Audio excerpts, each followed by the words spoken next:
So I was sitting here reflecting the other day, as I do, about why the older generation has this burning resentment towards the younger generation.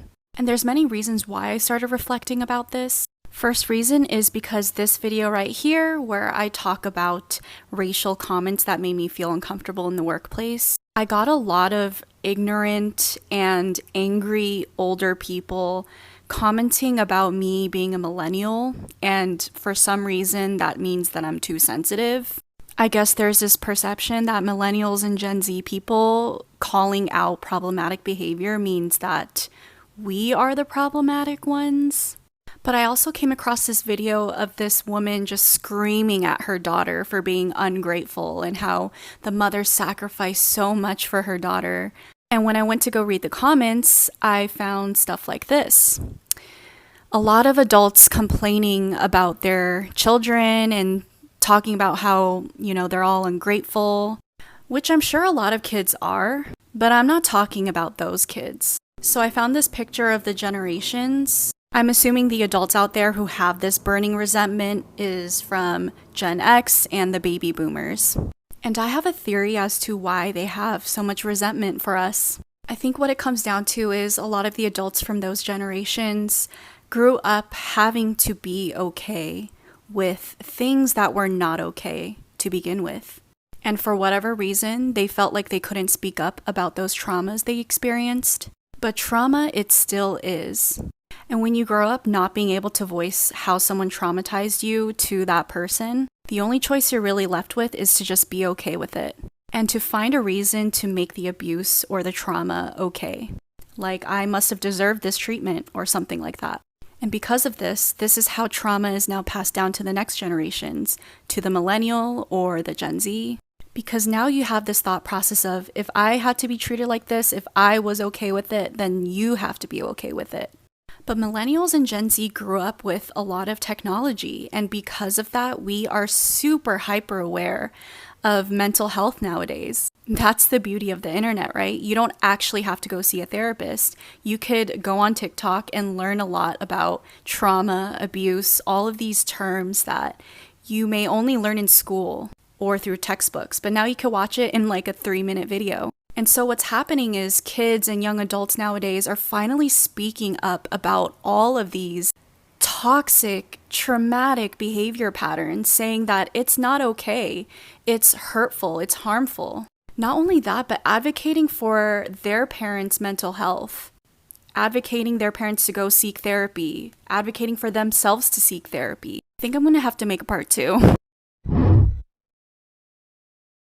This is a part 2 to my video talking about why adults have so much resentment towards young adults and kids nowadays. So I suspect that a lot of the resentment comes up when these adults are seeing kids, teenagers, and young adults start to speak up and call out harmful behaviors and advocate for mental health, because it triggers that adult or that parent, The adults from the Gen X and the baby boomer generation. I think it triggers them because they realize that they haven't used their voice in the ways that they were able to. I think seeing the younger generation use their voices to advocate triggers them because it shows their inadequacy and their complacency. It's like holding a mirror up to them and showing them that they didn't have to put up with the abuse or the trauma, but they chose to do so and stay quiet through it all. That they had a power to change circumstances, but they didn't. And because they had to endure the trauma, they want to now put that trauma on you and see you endure it.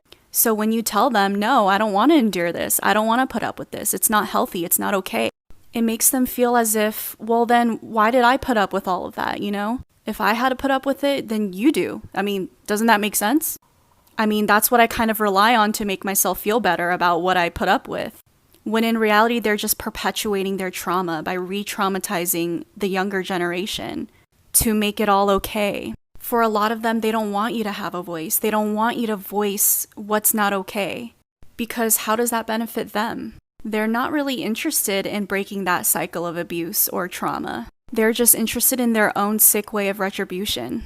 To accept that they're toxic and have toxic behaviors is to accept that they were also traumatized and abused. And I think that whole thought process and acceptance is too much for them to even fathom at their point in their age. It's almost like this concept of you can't teach an old dog new tricks. I think for a lot of people who hit a certain age, they've already survived that long with a certain type of mindset. So it's really hard for those people to switch around their whole philosophy super late in the game. And the sad thing is, I see a lot of millennials out there and Gen Z people out there who are advocating for the mental health of these older generations. The amount of young adults I see trying to get their parents to go to therapy, I mean, me, myself, I'm constantly telling my parents to go to therapy. And to just have our voices totally disregarded when we're just trying to help those older generations cope with their traumas in healthy ways without having to harm the younger generations. No, we're not snowflakes. No, we're not too sensitive. We're transmuting the intergenerational trauma that you're trying to pass down to us. We're trying to emotionally support you and your traumas while also healing from our own.